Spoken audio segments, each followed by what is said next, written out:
A day after the Indian budget was presented in the parliament, US President Donald Trump on February 2nd, 2026 announced the reduction of Trump tariffs on Indian goods. But the budget session of parliament that is following is now crackling with drama. The opposition parties are shouting Modi surrender, accusing the government of bending to the US pressure on the India-US trade deal and the Russian oil. The opposition's charge: cheap oil was sacrificed under foreign pressure. However, the Indian government has hit back hard, saying India is only protecting its energy security and not waving a white flag. In this video, we'll find out if Bharat under Modi has really surrendered to US and why is Bharat reducing its Russian oil purchase in recent months. Hi, hello, vanakkam, namaskar. Welcome to POV World from Bharat YouTube channel, World through Bharat's lens. Before moving on, we look at India's Russian oil purchase in recent times.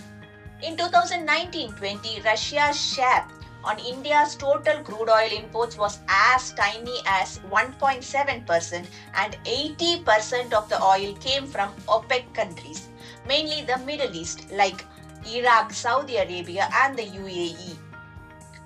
Then came the Russian invasion of Ukraine in February 2022. And also the Western sanctions that reshaped global oil flows. After the Ukraine invasion, the EU, the US and other Western partners imposed heavy sanctions and phased out Russian crude imports. This left Russia searching for buyers outside Europe and North America. At the same time, the G7 countries that included US, UK, Japan and other major economies introduced a $60 per barrel price cap on Russian seaborne crude, meaning Russia had to offer its oil at discounts to find willing buyers. On the other end, India swiftly moved towards taking advantage of this discounted Russian oil. With Russia excluded from many traditional markets and facing sanctions, it offered oil at much cheaper prices than its Middle Eastern alternatives, sometimes significantly lower per barrel. This reduced India's overall crude import cost. In fiscal year 2022-23, Russian crude was around $13 per barrel cheaper than that of non-Russian oil, and India saved approximately $5 billion that year. The discounted Russian oil rates dropped as low as $35 per barrel in March 22, while the usual Brent crude oil traded at around $60 per barrel against $35 per barrel of Russian crude. India even surpassed China as the top importer of Russian oil by mid-2024 with approximately 2 million barrels per day in some months. And in 2023-24, the volume of imports rose. So did the savings of India that climbed to $5.41 billion. However, the discounts on Russian oil was narrowing. In October 2025, India imported $3.55 billion worth of crude petroleum from Russia. While this figure of $3.55 billion was not high as the $5.8 billion value of crude India purchased from Russia around the same time the previous year, this showed that India was still buying more oil from Russia than it was before the Ukraine war broke out. US President Donald Trump imposed US sanctions on two of the Russia's largest oil producers, namely Rosneft and Lukoil, in October last year. It was the first time during his second term as US President that Washington had imposed heavy sanctions related to Russia's war in Ukraine. Around that time, Indian oil importers ramped up their Russian oil purchases ahead of the deadline of US sanctions on Russia. And in early November, India's crude oil imports increased by 220,000 barrels per day and even reaching 5 million barrels per day target.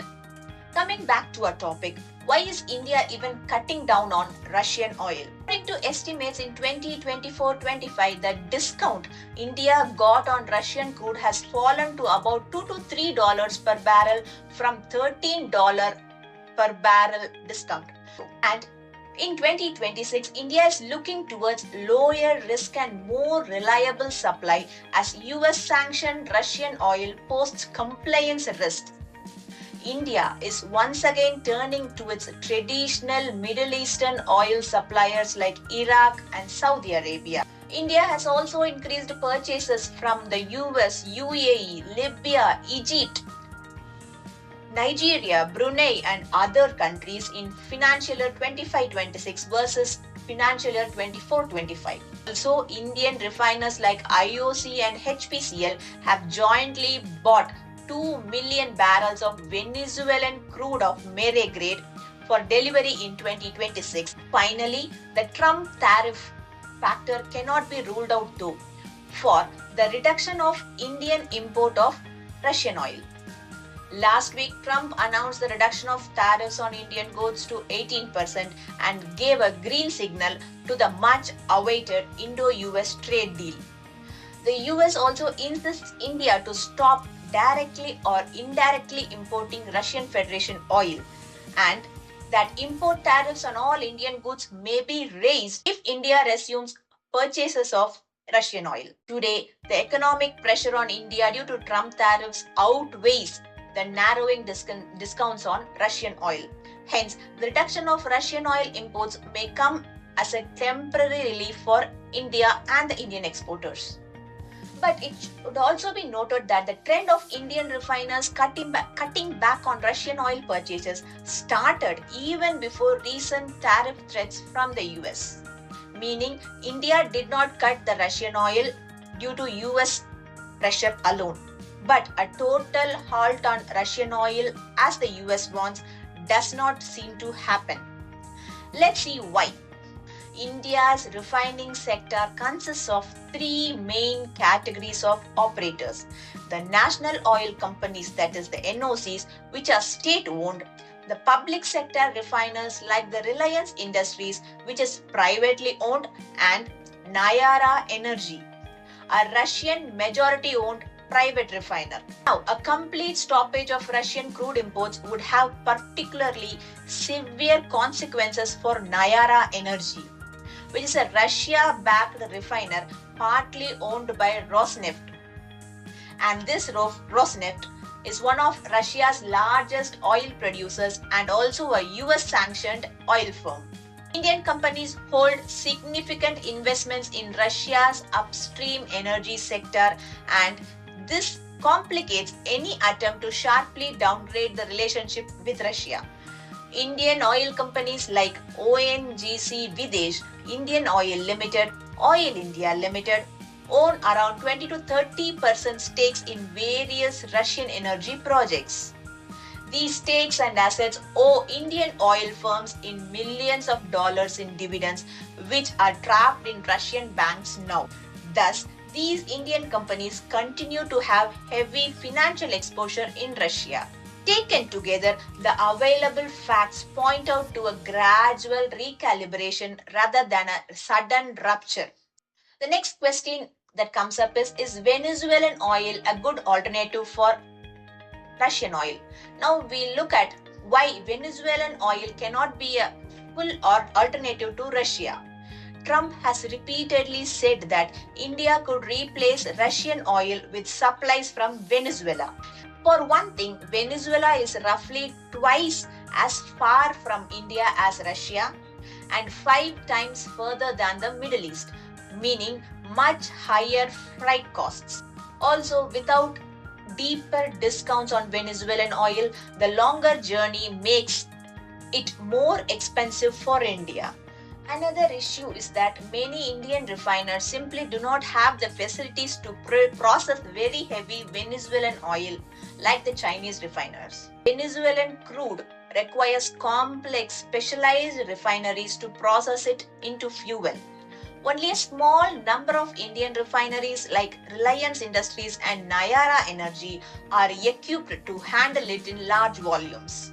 As a result, Venezuelan crude may supplement India's energy mix but cannot serve as a full substitute of Russian imports, particularly for public sector refiners. What are your thoughts on the opposition's charge of India bending to US pressure? Bottom line, in 2022, India sharply increased Russian oil imports because for India, energy security comes first. For a country importing over 85% of its crude, cheap and assured barrels help India control inflation, protect forex reserves, and also keep fuel affordable without any shortages at home. Today, India is gradually reducing Russian oil imports because the energy security equation has changed entirely.